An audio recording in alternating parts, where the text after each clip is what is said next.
the awake and their trade-off. Now we're going to talk about the awake side of things. But to quickly cap off the previous section, really some of the points at the end there, you could phrase it like this. People as adults are attempting to live as if they were children. Much of adult life, psychology, thinking, and culture is built around this premise. There are still more dots to connect, but now let's turn back to a different group, the awake. The truth community idea of being awake, as it's called, is filled with many concepts. You have reading, listening, or watching videos, meditating, researching, predicting things, divining things, reflecting, teaching, and many more, of course. But really, I think you can fit them into and like this. Approximately, we're talking about knowing and being. Knowing would have things like studying, researching, increasing our knowledge through all the various ways of doing that. Meditating. On the being side, you have reconnecting, spending time with nature, working with energy on a very flowing level in all the ways you can do that, of course. And meditating, again, I would say meditating crosses the divide there. Usually everything gets thrown into one pot as far as the awakening process, just in terms of all of it being, you could say, important. But speaking of consciousness, the two directions are quite manifest. The being part seems necessary as a counterbalance almost, because without it, sometimes I think it could feel like this so-called ascension process, for those who use that phrase, might just float away.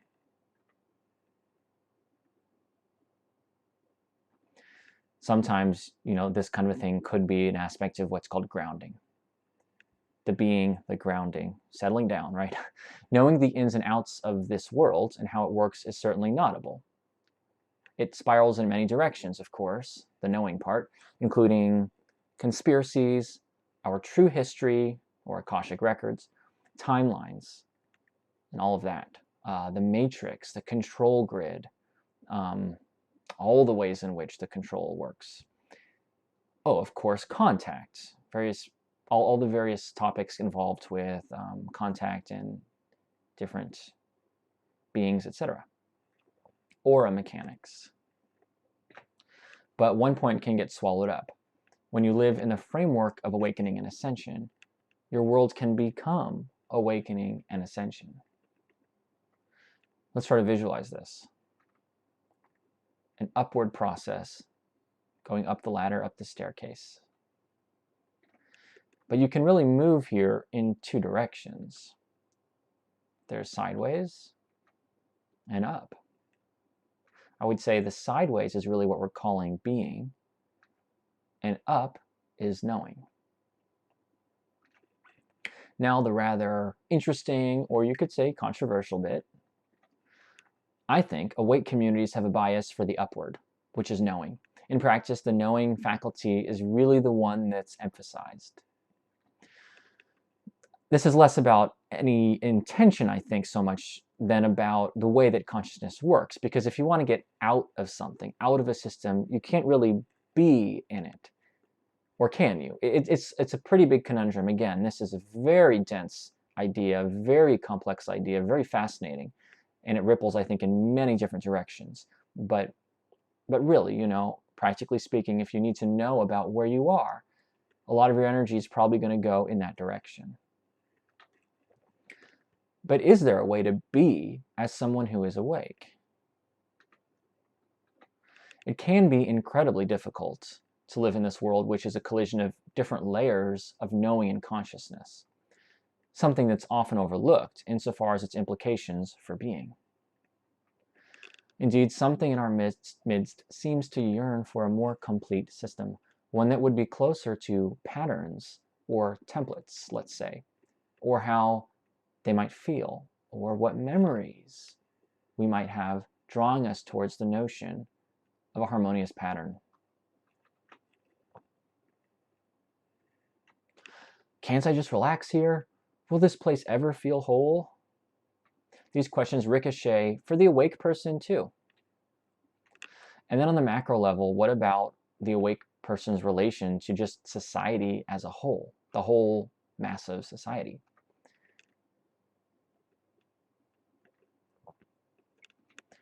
Lonely paragon above a lost sea, or a blooming flower that can thrive in its environment, right? Which one of these is the awake person? Is it this kind of, perhaps it's filled with wisdom, but it's kind of a decaying lighthouse situated there? Or is it this flower that just blossoms and kind of becomes the king or queen in a energetic sense, the king or queen in a positive sense, adorning its environment, really? The awake force that is required to propel a person out of the dark and up into awakening is considerable, as we were talking about before. But you have to wonder, after that propulsion upwards, how much energy is left to then devote to consciousness reintegration on a very wholesome or holistic level? Interesting.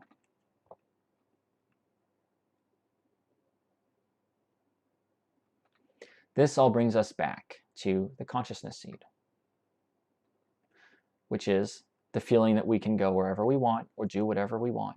It clicks with our scope of reality as we see everything as potential.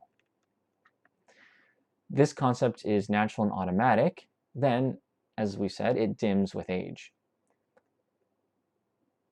In our most transcendent moments, we find access to the beginning. And that's even one version of what transcendence is all about. And of course, this is actually, I believe, a walnut shell, but we're calling it a seed. What does this mean for the awake one, though?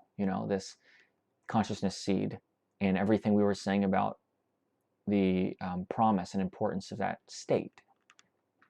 What does that have to do with being awake? Generally, awakening stresses knowing over being, because we have to see the darkness in the world, find it, and meet it. We can't run away. Running away, in a word, is sleeping. With a storyline, if you will, that meets so much darkness, darkness can't be escaped, and that changes the spirit negotiation. So this storyline that you take on as you want to become somebody who's awake, who's changing things for the better, that is a storyline that's all about seeing the darkness, and then it becomes in your reality.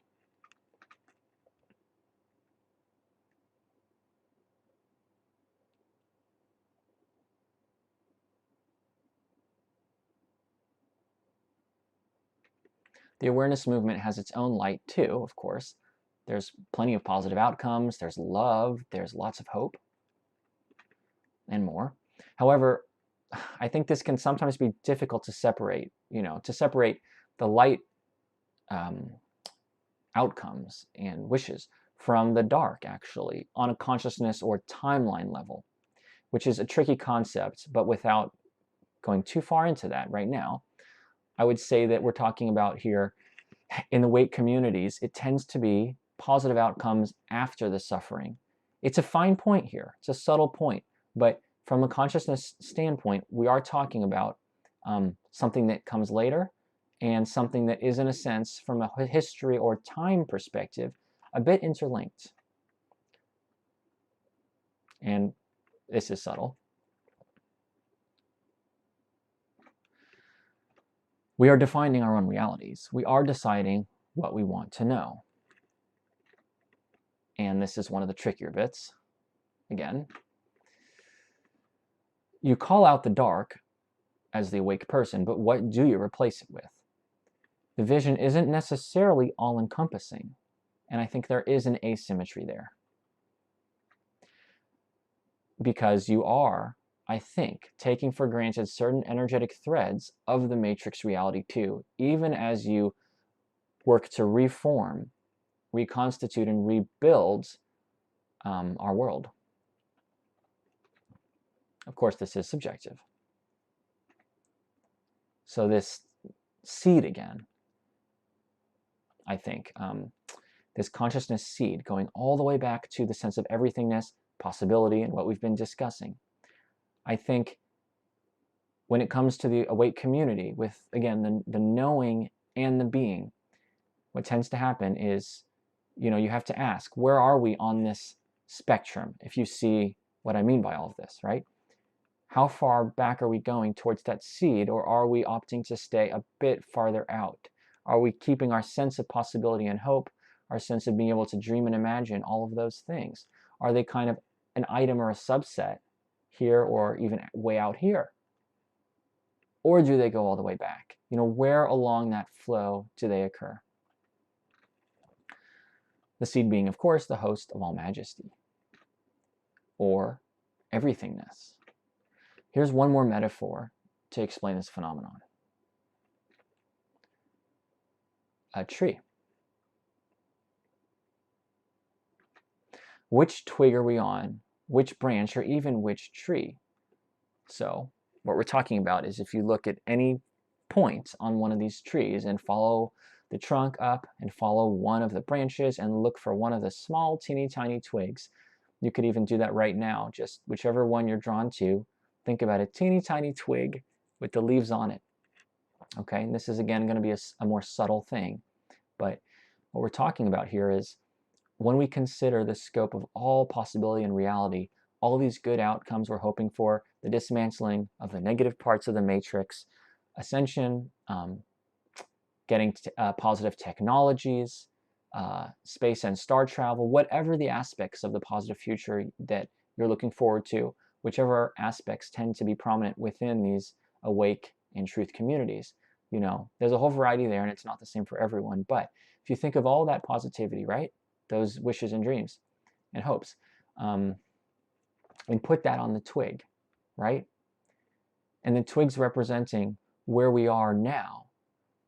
Sometimes the energy I get is that actually what happens is, we're looking at that twig and we're saying all that positive energy and that outcome, that the outcome we're hoping for and that we're working towards, it's like going farther out on that twig. And you go from one place on the twig to farther out on the twig. Again, this is subtle, but and then again, it's not subtle. It depends on what you mean by that. But on a consciousness level, I really think there's an argument here that what's actually happening is, you're not opting to go and reconnect with the sense of everything. The energy I get is that you stay within the same twig. Now, it's a much, much, much better part of that twig, but do you really reconnect, go back and look at the whole branch that the twig is on? Do you look at the whole tree? Do you look at all the trees in the forest? And it goes on. So this spirals out in complexity and possibility, of course. And we're talking about the infinity in tangible form. In awakening, we can become glued into the here, the now, and the spatial, as I was talking about here, with one twig or one branch. And of course, though, it's worth mentioning that it does seem to represent a paradox. Because if you're talking about the awakening process as being something that frees you in many senses, the idea that you would be then glued in to a somewhat more narrow version of the everything and the all would be a bit paradoxical, wouldn't it? It's something to consider as we go forward, and I'm not giving an answer one way or the other there. The mission here is all importance, and that's what we're doing, right? But I just want you to consider that the awake movement has left a piece of itself back where it came from. And then we will be ready for the next section.